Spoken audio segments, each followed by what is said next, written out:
नमस्कार साथियों, मैं राजेश भारद्वाज एक बार फिर से आप सभी का स्वागत करता हूं। आज हम क्लास 8th क्लास की मैथ्स लेके आए हैं एनसीईआरटी का। उसके अंदर 1.1 उसको स्टार्ट करेंगे। पिछली कक्षा में अपन ने परिमेय संख्या, जो फर्स्ट चैप्टर है परिमेय संख्या रेशनल नंबर, उसके इंट्रोडक्शन के बारे में बातचीत की थी। इस कक्षा में हम इसके क्वेश्चन आंसर के ऊपर चलेंगे। फर्स्ट कक्षा में अपन ने फर्स्ट क्वेश्चन का फर्स्ट क्वेश्चन इसका देख चुके थे। उसी का सेकंड पार्ट जो बचा हुआ था उसके बारे में यहाँ से बात करेंगे और स्टार्ट करेंगे। चलिए चलते हैं। चलिए देखते हैं। क्वेश्चन नंबर फर्स्ट का सेकंड पार्ट है। इसमें पूछा गया है कि इस टाइप से एक क्वेश्चन दिया हुआ है, ठीक है, और इसमें कहा गया है इसका सॉल्यूशन क्या होगा। उचित गुणधर्मों का यूज करके इसको सोल्व करना है। तो देखते हैं अपन। तो यहाँ चेक करते हैं कि ये यहाँ पे तीन पद है। एक पद ये रहा, एक पद ये रहा और एक पद ये रहा। तीनों ही पदों में कोई संख्या कॉमन हो तो देख लो। तीनों ही पदों में 2/5 यहाँ यहाँ यहाँ। दो पदों में 2/5 है। 3/7 -3/7 जो भी है क्या कहीं पे? तो यहाँ नहीं दिख रहा है। तो चलो देखते हैं। देखें अपने पास 2/5 जो है, ये वाला पद, ये वाली जो नंबर है, ये दो पदों में है। तो सबसे पहले 2/5 के बारे में ही कर लेते हैं अपन। 2/5 को मैं दो पदों से कॉमन ले रहा हूँ। 2/5 ये इस वाले पद और इस वाले पद में है। तो देख लो, पहले पॉजिटिव संख्या जो आ रही है उसको लिख लीजिए। इस पद में 2/5 का भाग लगाया तो 2/5 तो 1 हो गया। 2/5 से 2/5 कैंसिल आउट, क्या बचा? 1/14। तो ये जो बचा उसको मैंने यहाँ कॉपी कर दिया। इस पूरे पद में 2/5 से डिवाइड किया तो 2/5 से 2/5 कैंसिल हो गया। बचा क्या है? -3/7। तो ये -3/7 मैंने फिर से कॉपी कर दिया। चलिए अब आगे वाले पद में बचा है -1/6 इंटू 3/2। ठीक है, जो भी यहाँ से कट हो रहा है उसको कट कर लेते हैं। 3 एकम 3, 3 दूना 6। तो यहाँ क्या बच गया? ऑलमोस्ट 1/2 इंटू 1/2 बच गया। ये क्या लिखा? इसको क्या लिख सकते हैं? 1/4 लिख सकते हैं अपन। चलो इसको सोल्व कर लेते हैं पहले। यहाँ पे ये बन जाएगा 2/5 इंटू, इन दोनों को सोल्व करने के लिए एलसीएम लेंगे। 7 और 14 का एलसीएम 14, ठीक है, या क्रॉस मल्टीप्लाई मेथड से भी कर सकते हैं, पर कैलकुलेशन बड़ी हो जाएगी इसमें। तो अपन क्या करते हैं? एलसीएम लेके कर लेते हैं। 14 एलसीएम, 14 को 14 से डिवाइड किया एक बार, 1 का गुणा 1 से 1, माइनस 14 को डिवाइड किया 7 से दो बार, 7 दूना 14, दो बार, 2 का गुणा 3 से, 2 का गुणा 3 से 6 आया, ठीक है, माइनस 1/2 इंटू 1/2, 1/4। चलिए सोल्व कर लेते हैं। 2/5 इंटू, ये क्या बचा यहाँ पे? 1 में से 6 गया तो 5 बचा। बड़ी संख्या किसकी थी? माइनस की थी, तो इसके आगे माइनस लगा देते हैं। -5/14, ठीक है, और ब्रैकेट में नहीं लगाएंगे तो ये माइनस क्या करें? इस माइनस को आगे ले लेते हैं अपन, क्योंकि गुणा में है और पूरे पद में एक बार ही है तो उसको सबसे आगे ले लिया। -1/4। अब यहाँ पे जो भी कट हो रहे हैं उनको कट कर लेते हैं। 5 से 5 कैंसिल आउट, 2 एकम 2, 7 दूना 14। यहाँ से -1/7 बचा है। मैं थोड़ा सा इस वाली साइड में अपन इसको करते हैं, यहाँ पे कर लेते हैं। चलिए यहाँ से बचा है -1/7 और यहाँ से बच गया है -1/4। दो पद आ गए, ठीक है, 2 पद आ गए तो दोनों को क्या करो? सोल्व करना है। तो अपन क्रॉस मल्टीप्लिकेशन से सोल्व कर सकते हैं। 7 इंटू 4 नीचे, 4 का गुणा -1 से -4, ठीक है, माइनस 7 का गुणा -1 से या 7 का गुणा 1 से। तो 7, दोनों ही संख्या पे निशान एक जैसे हैं, दोनों पे माइनस माइनस, दोनों पे प्लस होते तो भी जोड़ लेते, दोनों पे माइनस है तो भी जोड़ लेंगे। 4 और 7 11, निशान जो है इनके आगे वही प्लस होता, दोनों आगे तो भी प्लस में आ जाता, और माइनस है तो भी माइनस में आ जाएगा। नहीं, जो निशान है दोनों के सेम है तो जुड़ जाएगा, और जो निशान उनकी संख्याओं का होगा वही निशान उसके आगे आ जाएगा। -11/18, सॉरी 7 चौक 28, यही इसका सॉल्यूशन हो जाएगा। चलिए सेकंड क्वेश्चन के बारे में बातचीत करते हैं। इसके बाद सेकंड क्वेश्चन क्या आएगा? जो अपना सेकंड क्वेश्चन है 1.1 का, पेज नंबर 15 पे, इस सेकंड क्वेश्चन में कहा गया है योज्य प्रतिलोम निकालना है। अपने को क्या निकालना है? योज्य प्रतिलोम निकालना है। संख्याएं यहाँ पे लिख ली। इसके 5 क्वेश्चंस दिए हैं, उनकी संख्याएं अपन ने लिख रखी है।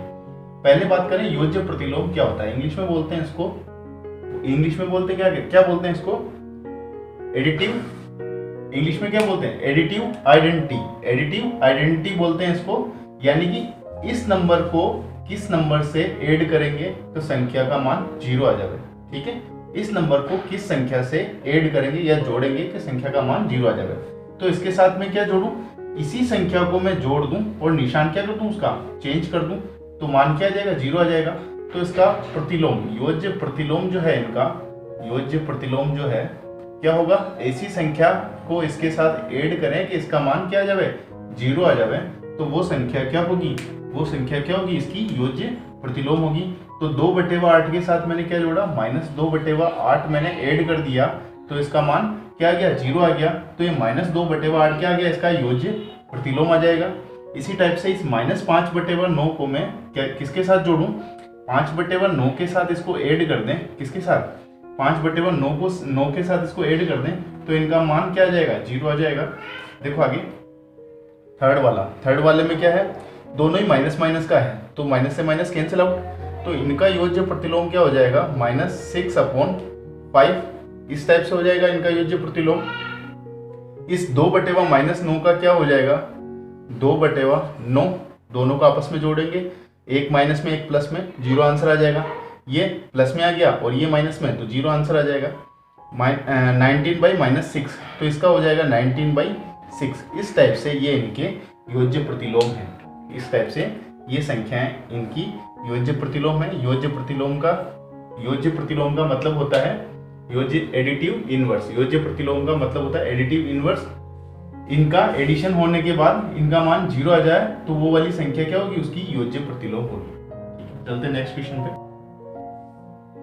क्वेश्चन नंबर 3 पे चलते हैं अपन। क्वेश्चन नंबर 3 में अपने को प्रूव करना है कि कोई संख्या है, उस संख्या को 2 बार माइनस से, या तो 2 बार माइनस से गुणा करें, या संख्या को एक बार माइनस से फिर से एक बार माइनस से मल्टीप्लाई करने के बाद वही संख्या फिर से अपने को प्राप्त हो जाती है। ठीक है, यही अपने को प्रूव करना है। तो देखें कोई नंबर दिया है थर्ड में, फर्स्ट क्वेश्चन पूछा है x = 11/15। क्या पूछा है, x = 11/15, 11/15। तो इसको अपन पूरे ही नंबर को क्या करें, माइनस से मल्टीप्लाई करें। पहली बार में -(x) निकाल दें इसका, तो ये हो जाएगा 11/15 का माइनस के साथ मल्टीप्लाई या -1 के साथ मल्टीप्लाई, तो यह आ जाएगा -11/15। अब जैसे ही कहा है अपने को, इसका जो अपन ने -x निकाला, इसका एक बार और माइनस से मल्टीप्लाई कराएं, तो क्या होगा, फिर से अपने को x मिल जाता है क्या। ठीक है, तो चेक करते हैं। ये जो नंबर था इसको फिर से एक बार अपन माइनस से मल्टीप्लाई करेंगे, -11/15 से मल्टीप्लाई करेंगे।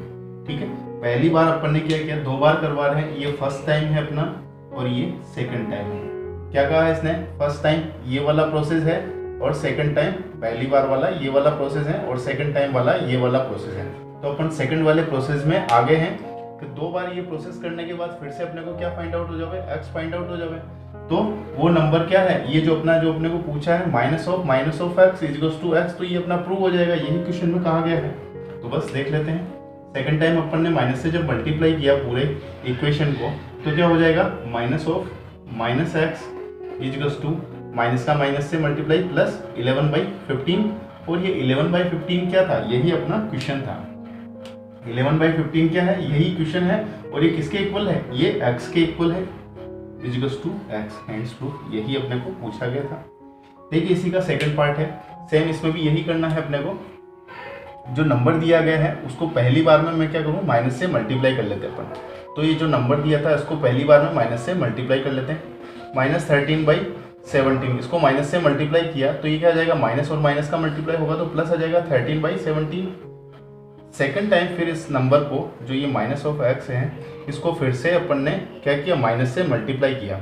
माइनस से मल्टीप्लाई करने के बाद जो नंबर है उसको माइनस से मल्टीप्लाई कर ले, फिर से अपन 13/17 को माइनस से मल्टीप्लाई किया, तो ये क्या आ जाएगा, चलो नीचे कॉपी कर लेते हैं, -(x) = -13/17 आ जाएगा अपने पास। और यही क्या था अपने पास, यही अपना x था अपने पास, तो ये =x, हैंड्स प्रूफ। चलते हैं नेक्स्ट क्वेश्चन पे, क्वेश्चन नंबर 4। फोर्थ क्वेश्चन में पूछा है अपने से गुणात्मक प्रतिलोम, मल्टीप्लिकेटिव इनवर्स। क्या पूछा है, मल्टीप्लिकेटिव इनवर्स, इसके बारे में पूछा है अपने से। मल्टीप्लिकेटिव इनवर्स क्या है इन नंबर्स के। तो चलिए मल्टीप्लिकेटिव इनवर्स के बारे में बातचीत करें अपन। मल्टीप्लिकेटिव इनवर्स क्या होता है, जैसे कोई नंबर a है अपना, तो इसको किस संख्या से मल्टीप्लाई करें कि आंसर 1 आ जाए, इसी को मल्टीप्लिकेटिव इनवर्स बोलते हैं। तो इसको 1/a से, यह जो नंबर था उसको इनवर्स नंबर से मल्टीप्लाई करेंगे। जो संख्या थी उसके इनवर्स नंबर से मल्टीप्लाई करेंगे तो वो क्या आ जाएगा, उसका मल्टीप्लिकेटिव इनवर्स आ जाएगा। यहाँ पे a का मल्टीप्लिकेटिव इनवर्स क्या है, 1/a। ठीक है, इसी टाइप से यहाँ पे बात करें अपन इस वाले क्वेश्चन में, तो इस -13 का मल्टीप्लिकेटिव इनवर्स जो है गुणात्मक प्रतिलोम वो हो जाएगा 1/-13। ठीक है, चलते हैं नेक्स्ट। इस -13/19 -13/19 का मल्टीप्लिकेटिव इनवर्स जो हो जाएगा वो 19/-13 इस टाइप से होगा।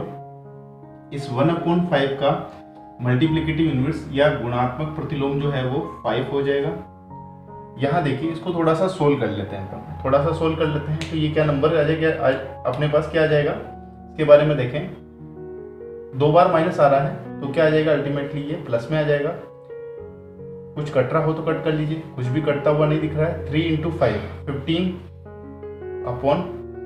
15/7 का 8 से 7 8 56 इस टाइप से आ गया नंबर। चलो अब इसका मल्टीप्लिकेटिव इनवर्स जो है वो अपन निकालेंगे तो ये आ जाएगा 15/56 का 56/15 इस टाइप से ये इसका मल्टीप्लिकेटिव इनवर्स आ जाएगा। इसको भी सोल्व करें, इसको सोल्व करेंगे तो माइनस का माइनस से प्लस ये 2/5 नंबर बन जाएगा और इसका मल्टीप्लिकेटिव इनवर्स जो है वो 5/2 आ जाएगा। इसी टाइप से -1 के बारे में बात करें तो -1 का मल्टीप्लिकेटिव इनवर्स जो होगा वो 1/-1 होगा। ठीक है, या 1/-1 या -1 का -1 ही होता है। ऐसी संख्याएं हैं ये 1 और -1, 1 का मल्टीप्लिकेटिव इनवर्स भी क्या होता है, 1 ही होता है, और -1 का मल्टीप्लिकेटिव इनवर्स भी कितना होता है, -1 ही होता है।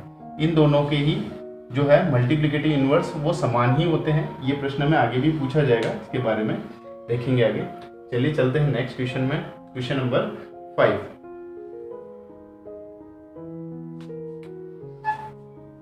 चलिए क्वेश्चन नंबर 5 के अंदर चल रहे हैं अपन। क्वेश्चन नंबर 5 में कहा है गुणधर्म बताना है इनमें कि किस किस गुणधर्म का यूज इनमें लिया गया है। यहाँ देखो कोई नंबर है, ये इसको मैंने a मान लिया, इस नंबर को 1 से मल्टीप्लाई किया। ठीक है, फिर 1 को इस नंबर से मल्टीप्लाई किया, फिर ये फिर से a आ गया। ठीक है, तो क्या है, किसी संख्या को 1 से गुणा करें और फिर से वही संख्या आ जावे, इसका मतलब क्या है, उसमें गुणात्मक तत्समक क्या आ गया, उसमें गुणात्मक तत्समक का यूज किया गया है। गुणात्मक तत्समक का यूज किया है, यानी कि किसी संख्या को 1 से गुणा कर दें और फिर से वही संख्या जावे तो उसका क्या क्या है, मल्टीप्लिकेटिव आइडेंटिटी से मल्टीप्लाई किया गया, उसके गुणात्मक तत्समक से उसका गुणा किया गया है, फिर से वही नंबर आ गया है। तो इसके अंदर तो प्रॉपर्टी जो लग रही है वो गुणात्मक तत्समक की प्रॉपर्टी है। यहाँ पे बातचीत करें, किसी नंबर को, यहाँ पे देखना, ये इसको मैंने a मान लिया, ये किसी नंबर को उसी नंबर के 1/1 से मल्टीप्लाई कर लें या व्युत्क्रम से गुणा कर लें तो आंसर क्या आ जाता है, 1 आ जाता है। ठीक है, तो ये क्या हो गया, गुणात्मक प्रतिलोम। कौन सा प्रॉपर्टी हो गया, गुणात्मक प्रतिलोम। गुणात्मक प्रतिलोम, ये गुणात्मक प्रतिलोम का प्रॉपर्टी आ गया है। यहाँ पे देखो -13/17 इंटू -2/7। ठीक है, इसको a माना, इसको b माना, तो a इंटू बी और ये b इंटू ए इस टाइप से हो रहा है। तो ये क्या किया है, इसने सीधा सा क्रम विनिमय किया है, इनका क्रम विनिमय गुणधर्म का काम में लिया है यहाँ पे। ठीक है, चलिए चलते हैं नेक्स्ट क्वेश्चन पे, क्वेश्चन नंबर 6।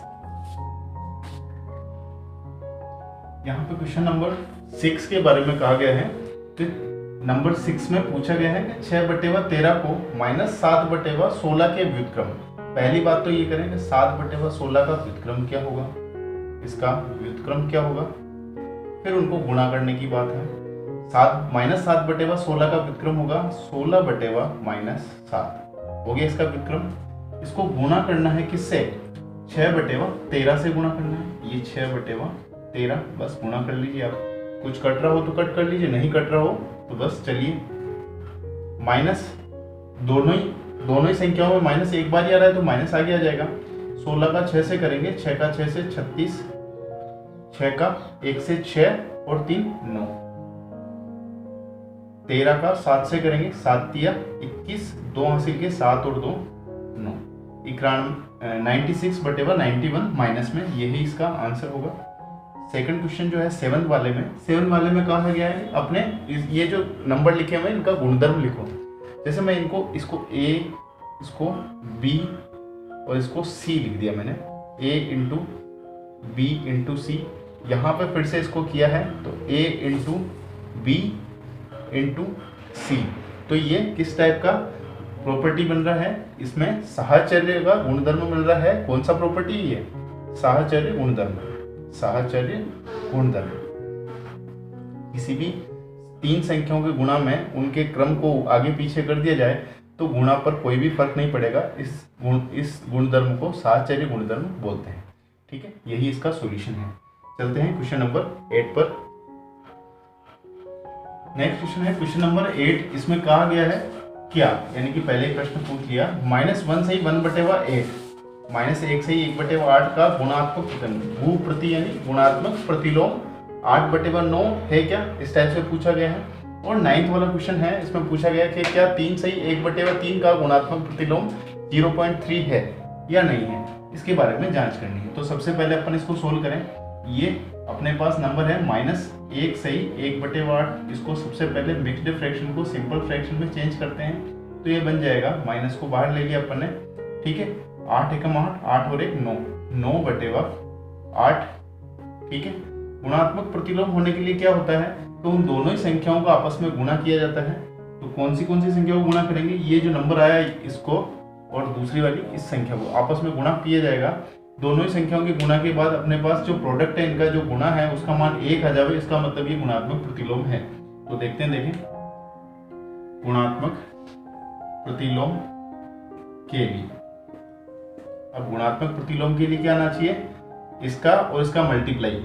तो देखते हैं 9/8 ये माइनस में है इंटू 8/9, इनका गुणा करते हैं। 9 से 9 कैंसिल, 8 से 8 कैंसिल, इनका गुणा -1 आ रहा है।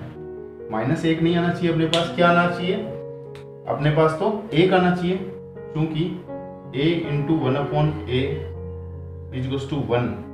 जब इस कंडीशन ऐसी कंडीशन होती है 1 आता है तब गुणात्मक प्रतिलोम होता है, प्रतिलोम होगा। परंतु यहां पर क्या रहा है, परंतु -1 आने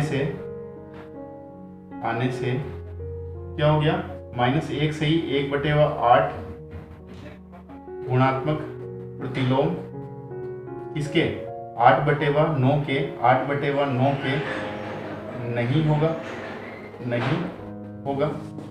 ठीक है, पहला सॉल्यूशन तो यहाँ पे कंप्लीट हो गया अपना।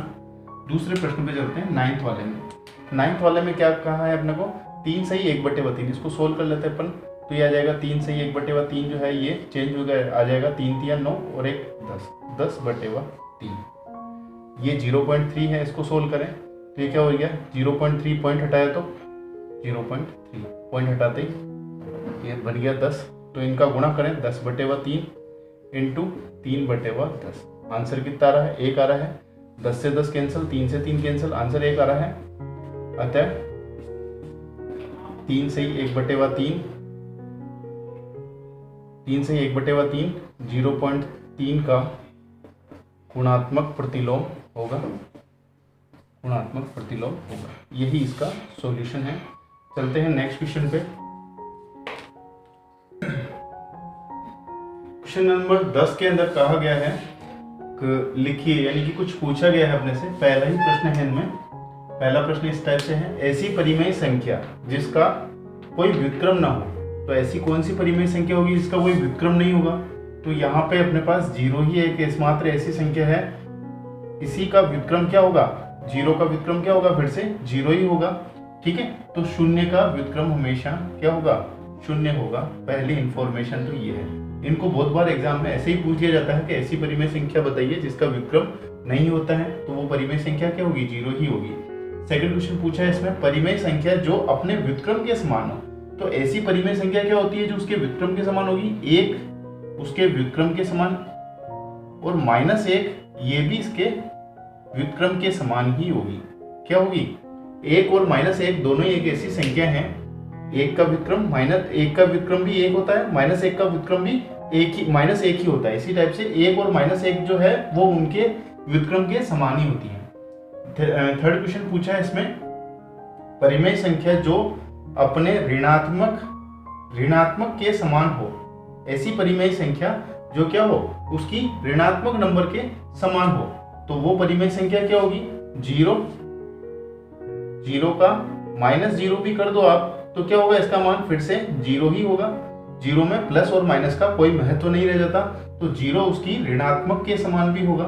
ये प्रश्न तो हुए कंप्लीट। चलिए एक थोड़ा सा मिटा देते हैं इनको, क्योंकि थोड़ा सा जगह की जरूरत पड़ेगी अपने को। ये थोड़ा सा रब कर देते हैं। फिर से इसी टाइप के कुछ प्रश्न पूछे गए हैं अपने को आगे वाले प्रश्न में। प्रश्न नंबर 11 में पूछा गया है शून्य का व्युत्क्रम क्या होता है। तो अभी बात की अपन ने शून्य का, या तो कहें कोई व्युत्क्रम नहीं होता शून्य का कोई, क्योंकि 1/शून्य करते ही क्या होगा, शून्य का व्युत्क्रम करेंगे 1/शून्य करते ही क्या होता है, अनिर्धार्य आ जाता है, या जिसको मापा नहीं जा सके या इनफाइनाइट कह दो इसको, तो शून्य का कोई व्युत्क्रम नहीं होगा। किसका व्युत्क्रम नहीं होगा? शून्य का कोई व्युत्क्रम नहीं होगा। शून्य का व्युत्क्रम नहीं होगा, नहीं है, यहाँ पे नहीं लिख दो, शून्य का व्युत्क्रम नहीं है। दूसरा पूछा है अपने से कि संख्याएं तथा स्वयं के व्युत्क्रम, संख्याएं ब्रैकेट तथा ब्रैकेट स्वयं के व्युत्क्रम है। तो मैंने अभी बताया था आपको कि 1 का व्युत्क्रम क्या होता है, 1 ही होता है, और -1 का व्युत्क्रम क्या होता है, -1 ही होता है। तो ऐसी संख्याएं बतानी है जिनके व्युत्क्रम उनके समान ही है, तो 1 और -1 ये क्या है, एक दूसरे के व्युत्क्रम के समान ही है। चलिए अगला पूछा है -5 का व्युत्क्रम क्या होगा, 1/-5 हो जाएगा इसका। ये तो इजी है। 1/x, जब x का मान 0 नहीं होता, देखो यही वाला फॉर्मेट आ गया ना, अपने पहला प्रश्न पूछा था शून्य का व्युत्क्रम तो नहीं होता है, ऐसे ही ये x का मान अगर 0 होता तो इसका भी व्युत्क्रम नहीं होता। इसीलिए इसने क्लेरिफाई किया है यहाँ पे कि x का मान क्या नहीं है, 0 नहीं है, का व्युत्क्रम क्या होगा, x होगा। दोनों को x को और 1/x को गुणा करेंगे तो आंसर 1 आ जाएगा। दो परिमेय संख्या का गुणनफल हमेशा क्या होगा, परिमेय संख्या ही होगा। परिमेय संख्याओं को आपस में गुणा करते हैं तो फिर से मान क्या आता है, परिमेय संख्या ही आता है। ठीक है, एक प्रश्न और है, किन्हीं भी दो धनात्मक संख्याओं का गुणा करते हैं, किसी धनात्मक परिमेय संख्या का गुणा करते हैं या धनात्मक परिमेय संख्या का व्युत्क्रम क्या होगा। प्रश्न इस टाइप से है, धनात्मक परिमेय संख्या का व्युत्क्रम, परिमेय संख्या का व्युत्क्रम, ये पूछा है अपने को प्रश्न में, तो व्युत्क्रम होगा क्या होगा, ये भी धनात्मक परिमेय ही होगा। कैसे, धनात्मक परिमेय ही होगा। अभी धनात्मक परिमेय कैसे होगा, जैसे अपन बातचीत करें किसी भी धनात्मक परिमेय संख्या के बारे में, मैंने बातचीत की जैसे 5 की, तो ये परिमेय संख्या, इसको 5/1 लिख सकते हैं, तो इसका व्युत्क्रम क्या होगा, 1/5। ये भी धनात्मक संख्या ही तो है, ये भी धनात्मक संख्या ही है, इसीलिए किसी भी धनात्मक परिमेय संख्या का व्युत्क्रम फिर से धनात्मक परिमेय ही आता है। इस टाइप से 1.1 यहीं पर समाप्त होती है। वीडियो को ज़्यादा से ज़्यादा लाइक, शेयर और सब्सक्राइब कीजिए, अधिक से अधिक बच्चों के पास इसको वीडियो को पहुंचाइए। धन्यवाद।